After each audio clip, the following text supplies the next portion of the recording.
아유, 대단합니다. 대단해. 예, 하나님께서 이렇게 영광스러운 찬양을 통해서 홀로 영광 받으신 줄 믿습니다. 아이고, 대단합니다. 한 번 더 격려의 박수 한번 하시죠. 너무너무 은혜 받았습니다. 예. 오늘 새벽에 일어났는데 세수를 이렇게 하는데 세수하고 나서 뭐합니까? 수건으로 얼굴을 닦잖아요. 수건을 보는데 수건이 얼마나 감사한지, 수건이 얼마나 감사한지. 그래 마음으로, 야, 수건아 너무 고맙다. 수고가 많다. 수건이 이렇게 닦이니까 물기가 닦이더라고. 이렇게 너무너무 고맙더라고요. 한번 따라해 보세요. 수건아 고맙다. 전 세계 인구 중에 수건 없이 사는 인구가 한 50% 이상은 될 거예요. 오늘로 사무엘상 강의 설교를 종료하겠습니다. 오늘 말씀 보니까 너무 마음이 아프고 끔찍합니다. 사울 왕이 결국 죽었어요. 그 대단한 사울 왕이 죽었어. 제명에 살지 못하고 전쟁터에서 죽었어요. 블레셋 군사에게 활을 맞고 부상을 당했는데 자기 칼 위에 엎드려져 죽었어요. 자결한 것이죠. 그런데 더 비참한 것은 요나단 왕자를 비롯한 세 아들도 전사했습니다. 요나단 왕자 얼마나 똑똑하고 믿음 있고 착하고 용맹스럽고, 왕이 후계 서열 1위였잖아요. 그도 죽었어요. 그리고 이 길보아 산 전투에서 이스라엘이 블레셋에게 대패하였습니다. 그런데 더 가슴 아픈 것은 사울 왕의 시신입니다. 적군이 그의 시신을 수습하여 어떻게 했습니까? 사울의 머리를 베고 갑옷을 벗깁니다. 그리고 사울의 머리는 어떻게 합니까? 자신들의 신당과 백성들에게 보여주기 위해서, 야, 사울 왕이 죽었다, 이래 목 잘려 죽었다, 수도를 담아가지고 블레셋 지경 경내로 다 돌려서 보게 했습니다. 또한 그의 갑옷은 아스다롯의 집에 두고 그의 시체는 어떠했습니까? 목이 잘린 그의 시체는 어떠하였습니까? 베산 성벽에 못이 박혀 달렸다. 자기 세 아들도 베산 성벽에 못 박아 달렸다. 아버지와 세 아들이 그렇게 죽었습니다. 사람이 죽을 때도 잘 죽어야 하는데 사울 왕의 죽음은 너무 비참했습니다. 한번 따라해 보세요. 죽을 때도 잘 죽자. 게다가 요나단 왕자를 비롯한 세 아들과 함께 전사를 했습니다.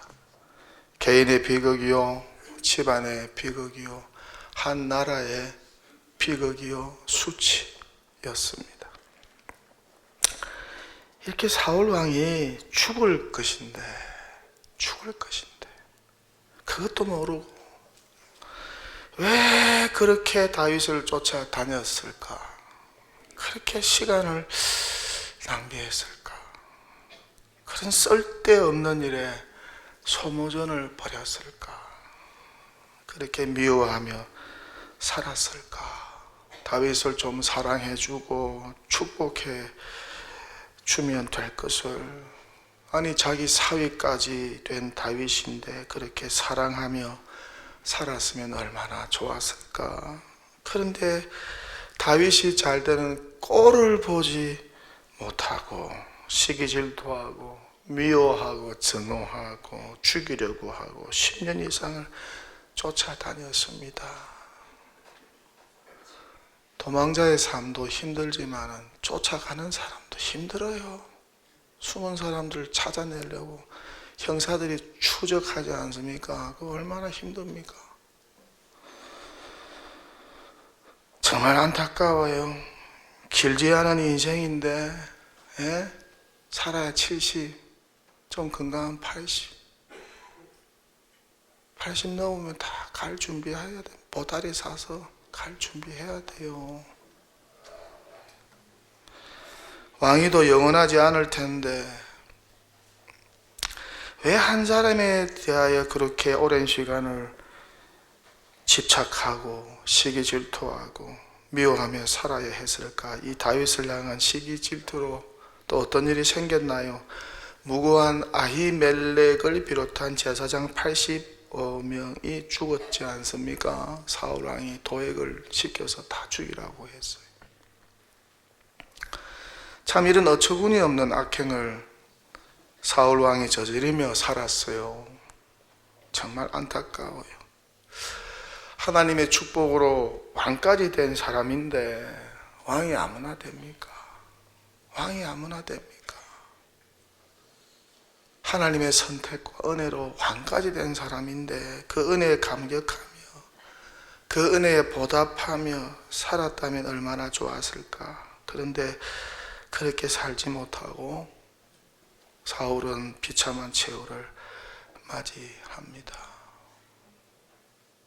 목이 잘려서 그 시신이 베산 성벽에 매달렸습니다. 그러니 우리가 오늘 본문 말씀을 읽으면서 하나님의 심판이란 단어를 떠올리지 않을 수가 없어요. 사울 왕이 하나님 앞에서 잘했다고 생각해 보세요. 이런 끔찍한 일이 발생했을까? 그러니까 사울이 하나님의 심판을 받았다고 할 수밖에 없어요. 그렇게 여호와께서 악한 사울 왕을 심판하신 것이죠. 비참한 최후, 끔찍한 최후로 심판한 것이죠. 하나님의 심판 무섭습니다. 회개할 때 빨리 회개하세요. 하나님의 심판이 임하면 무서워요. 무서워. 그러니 죽을 때 잘 죽어야 해요. 그것도 축복 아니겠어요? 태어날 때도 잘 태어나야 되지만 죽을 때도 잘 죽어야. 아브라함을 보세요. 요셉을 보세요. 모세를 보세요. 여호수아를 보세요. 욥을 보세요. 성경의 위인들을 보세요. 다 아름다운 죽음, 멋진 죽음을 맞이했습니다. 다 하나님이 정하신 생을 살다가 갔어요. 욥이 늙어 나이가 차서 죽었더라. 욥이 늙어 나이가 차서 죽었더라. 나이 차지 못하고 죽는 사람도 있어요. 요셉이 110세 죽음에 그들이 그의 몸에 향재료를 넣고 애굽에서 입관하였더라. 그렇게 멋있게 장례식을 행했는데 사울 왕의 장례는 어떻습니까? 대조가 되죠. 그의 나이가 높고 아브라함의 나이가 높고 늙어서 기운이 다하여 죽어 자기 열조에게 돌아가며 기운이 쌩쌩한데도 죽는 사람들도 있어요. 근데 하나님의 심판을 받아서 죽는 사람은 달라요. 얼마나 그 죽음이 끔찍하고 비참한지, 제명에 살지 못하고 비참하게 죽어요. 선지자들을 탄압하고 백성들에게 폭정을 일삼았던 아합 왕과 그의 아내 이세벨 왕비 나봇을 죽이고 그의 포도원을 강탈했던 두 사람, 이들이 얼마나 비참하게 죽었는지 그들의 시신을 개가 와서 핥았어요. 핥아서 먹었어요. 그들의 시신은 찢겨지고 결국 나봇의 포도원에 버려집니다. 하나님의 심판을 받는 것이 아니겠어요? 그래서 성경은 이렇게 말씀하죠. 악인들은 그렇지 아니하며 오직 바람에 나는 겨와 같도다. 그러므로 악인들은 심판을 견디지 못하며 죄인들이 의인들의 모임에 들지 못하리로다. 무릇 의인들의 길은 여호와께서 인정하시나 악인들의 길은 어떻게 되리라? 망하리로다. 그러니 후회 없이 살다가 가야 합니다. 바르게 살다가 가야 합니다. 그 인생이 멋진 인생, 하나님께 영광 돌리는 인생, 후회 없는 인생 아니겠습니까? 사울처럼 미워하며 살다가는 인생이 가장 어리석은 인생 아니겠어요? 사랑하기에도 시간이 부족한데 미워하다가 죽도록 미워하다가 그는 갔어요. 따라해 보세요. 사랑하기에도 부족한데 사랑하기에도 부족한 시간입니다. 그런데 그 아까운 시간을 미워하다가 죽도록 미워하다가 갔습니다.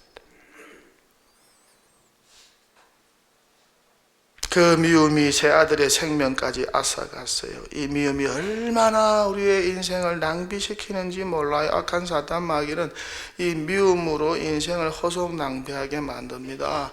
사람들이 사람들을 계속 미워하도록 만들죠. 하지만 하나님 어떻습니까? 달라요. 사랑하도록 만들어요. 그렇게 우리가 사랑하면서 살아야 합니다. 하나님은 사랑이시라. 하나님은 사랑이시라. 하나님은 미움이시라. 하나님은 정오이시라.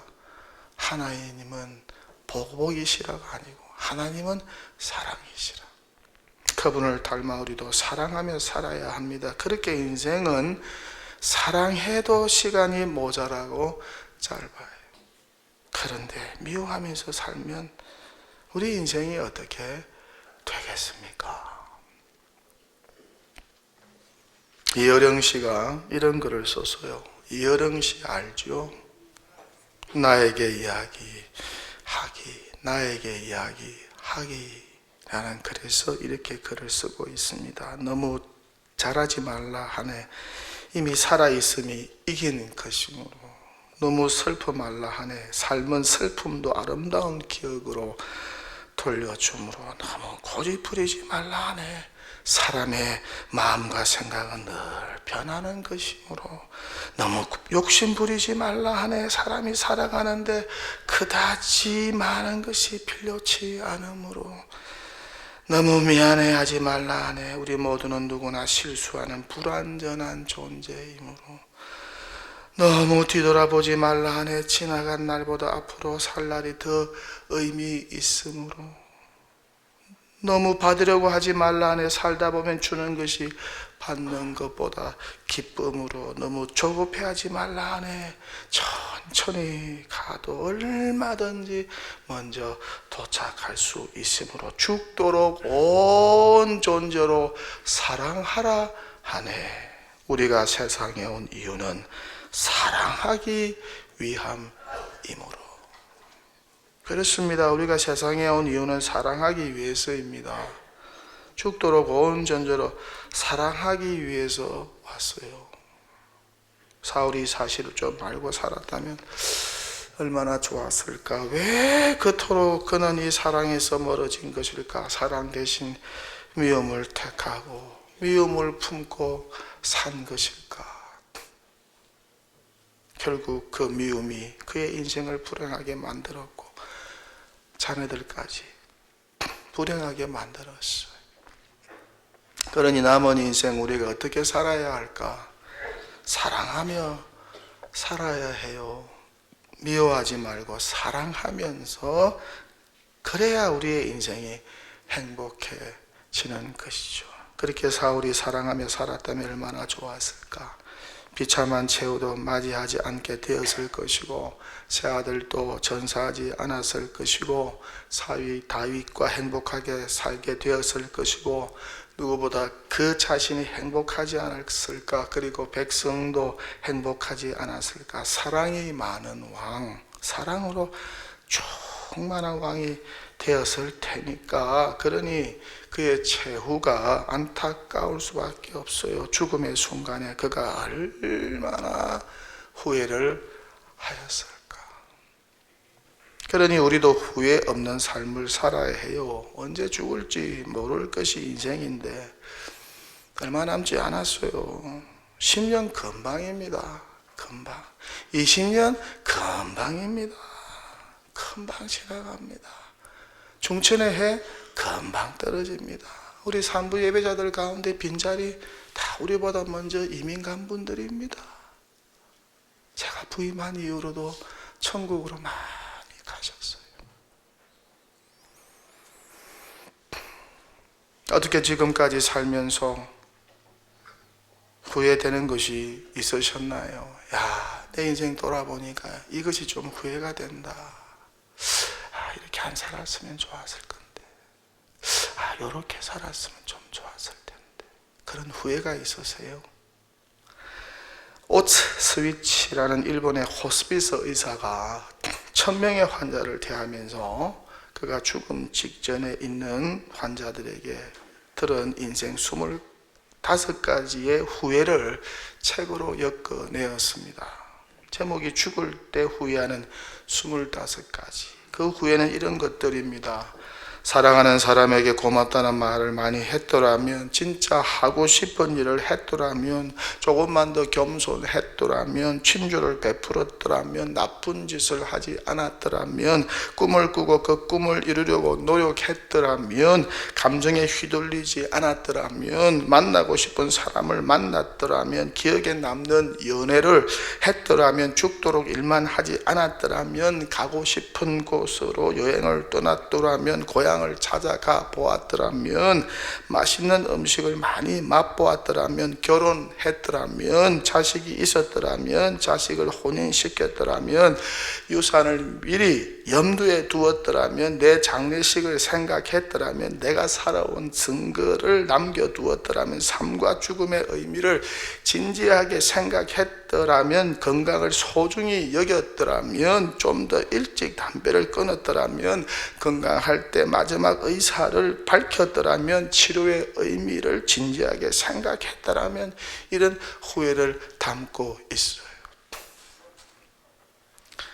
사울왕에게 물었다면 뭐라고 답했을까? 죽기 전에 사울왕에게 지금 살면서 가장 후회되는 것이 무엇이냐고 물었다면 사울왕이 뭐라고 답했을까?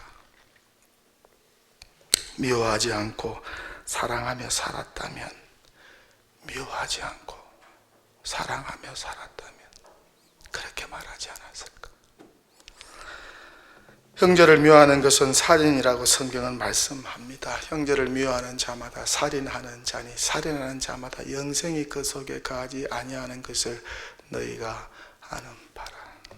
대신 성경은 사랑하며 살라고 말씀합니다. 그의 계명은 이것이니 곧 그 아들 예수 그리스도의 이름을 믿고 그가 우리에게 주신 계명대로 서로 뭐할지라? 사랑할 것이니라. 서로 사랑할 것이니라. 지난 주중에 책을 보다가 어느 분의 시를 읽었는데 너무 좋아요. 정채봉의 만남, 정채봉 시인의 만남이라는 시입니다. 가장 잘못된 만남은 생선과 같은 만남입니다. 만날수록 비린내가 묻어 나오니까요. 가장 조심해야 할 만남은 고송이 같은 만남입니다. 피어 있을 때는 환호하다가 시들면 버리니까요. 가장 시간이 아까운 만남은 지우개 같은 만남입니다. 금방의 만남이 순식간에 지워져 버리니까요. 가장 아름다운 만남은 손수건 같은 만남입니다. 힘이 들 때는 땀을 닦아주고 슬플 때는 눈물을 닦아주니까. 얼마나 멋진 시인지 손수건 같은 만남이 있어야 하지 않겠어요? 힘이 들 때 땀을 닦아주고 슬플 때는 눈물을 닦아주는 그런 손수건 같은 만남. 사랑이 있으면 이런 만남이 가능합니다. 사울과 다윗이 이런 만남이 되었으면 얼마나 좋았을까. 왕이었던 사울이 마음을 활짝 열고 다윗을 품고 사랑했다면 그의 인생 비극이 아닌 인생 희극으로, 인생 해피엔딩으로 끝나지 않았을까. 사울이 이 만남의 시를 미리 좀 알았다면 얼마나 좋았을까. 결국 인생은 사랑입니다. 사랑으로 회귀됩니다. 사랑했느냐? 얼마나 사랑을 받았느냐? 얼마나 사랑을 주었느냐. 마지막 가는 길에 이 사랑의 후회가 없다면 그는 정말 멋진 인생, 후회 없는 인생, 성공적인 인생을 살았을 것입니다. 성경은 늘 우리에게 사랑으로 도전합니다. 미워하지 말고 사랑하라, 용서하고 사랑하라, 서로 사랑하라, 하나님처럼 사랑하라, 예수님과 같이 사랑하라, 원수도 사랑하라, 원수를 위하여 기도하라, 서로 사랑하여 나의 제자인 것을 세상에 보여주라. 그렇게 교회와 성도를 향하여 도전합니다. 사랑은 사람을 살리고 미움은 사람을 죽입니다. 미움은 내 안에 숨어있는 살인 기계입니다. 나도 죽이고 주변 사람들도 죽이는 눈에 보이지 않는 무서운 살인 무기가 미움입니다. 미움. 어느 분이 보내온 톡글입니다. 실화입니다. 어느 축구 선수가 국가대표 선발전을 앞두고 큰 부상을 입어 다시는 축구를 못하게 되었다. 온 삶을 축구에 바쳐온 그에게 차라리 죽고자 마음먹고 먼 바닷가를 찾아갔다. 겨울바다는 무섭고 황량했고 아무도 없었다. 그는 이곳을 죽음의 장소로 택하고자 마음먹고 바다로 이어진 절벽을 불편한 다리로 오르기 시작했다. 기어이 절벽에 오른 그가 발견한 것은 조그마한 카페. 그는 너무나 힘이 들었고 춥고 배도 고파 생애 마지막에 식사를 하기로 생각하고 카페로 들어갔다. 아주 소박하고 좌석도 얼마 없는 공간은 따뜻함으로 가득했고 주춤거리며 서 있는 그에게 앞치마를 두른 노년의 여인이 다가와 다짜고짜 손을 잡으며 다정하게 말했다. 어서 와 아들, 많이 추웠지? 엄마가 금방 맛있는 거 해줄게. 여인의 손은 얼어붙은 마음을 녹일 듯 따뜻했고 그 말을 듣는 순간 그는 휘청거리며 주저앉았다. 여인은 그를 부축해서 편안한 소파에 앉히고 진한 커피와 음식을 그의 앞에 차렸다. 그의 후각을 자극하는 황홀한 커피향과 음식의 냄새. 여인은 그의 손에 포크를 쥐어주며 어서 먹어 아들아, 먹으면 살힘이 생긴단다. 살힘이 생기면 또 사라진단다. 너는 참 눈부신 나이구나. 살아봐야지 살면 사라지는 그란다.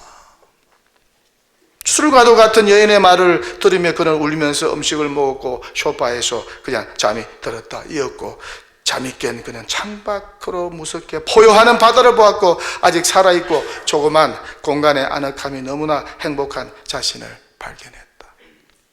뜨개질을 하던 여인은 웃으면서 그에게 다가와 또 손을 잡아 주었다.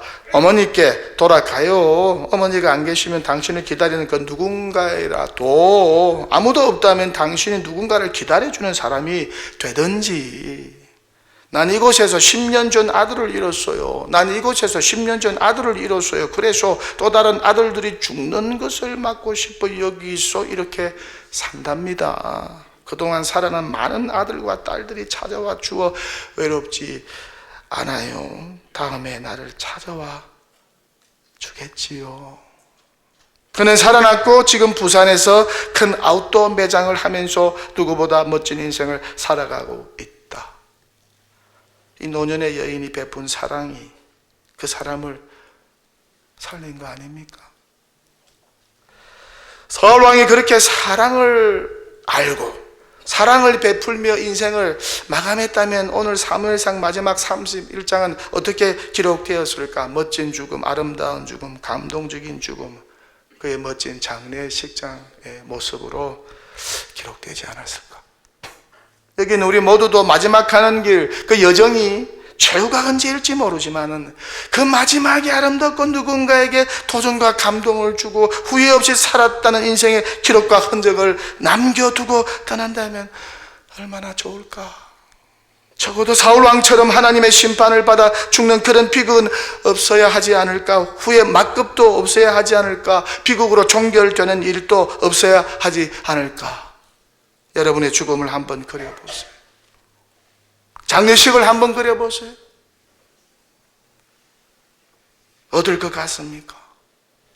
유가족이 어떤 말을 할 것 같고 집례하는 목사님이 어떤 말씀을 하실 것 같고, 조문객들이, 주변 분들이 와서 여러분의 죽음에 대해서 어떤 말을 할 것 같습니까?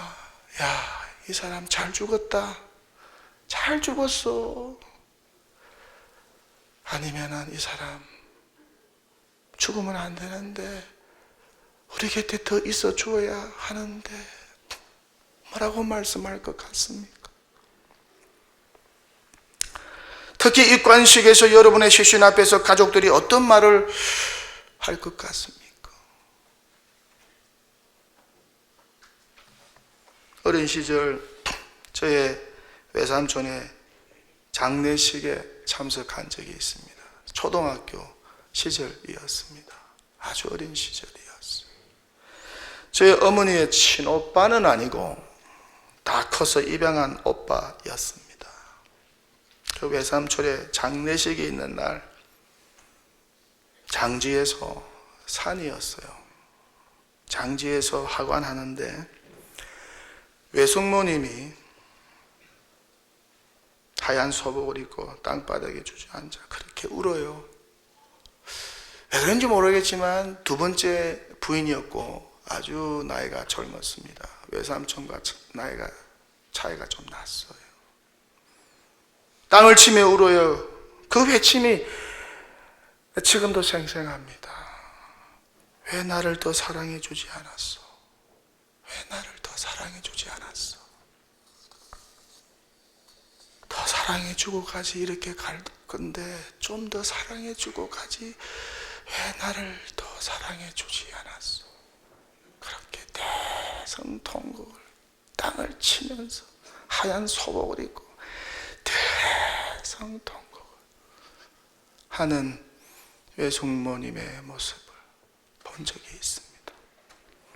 사울이 가는 마지막은 너무나 비참합니다. 비록 길앗 야베스 용사들이 그의 시신을 수거하여 화장하고 야베스 에셀 나무 아래에 장사하고 7일 동안 금식하였지만은 사울 왕의 장례는 너무 비참하고 초라합니다. 그래도 그는 이스라엘의 왕이었는데, 그날 사울 왕의 아내와 남은 자녀들이 참석했다면 뭐라고 말을 했을까? 사울의 시신 앞에서 아내가 뭐라고 말을 했을까?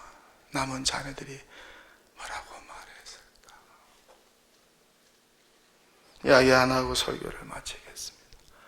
이기주의 수필집 글의 품격에 나오는 글귀입니다. 자신은 이 우화를 어느 잡지에서 읽었다고 소개합니다. 어느 왕국에 아름다운 여인이 살았다. 사내들은 그녀의 마음을 얻으려 예를 썼다.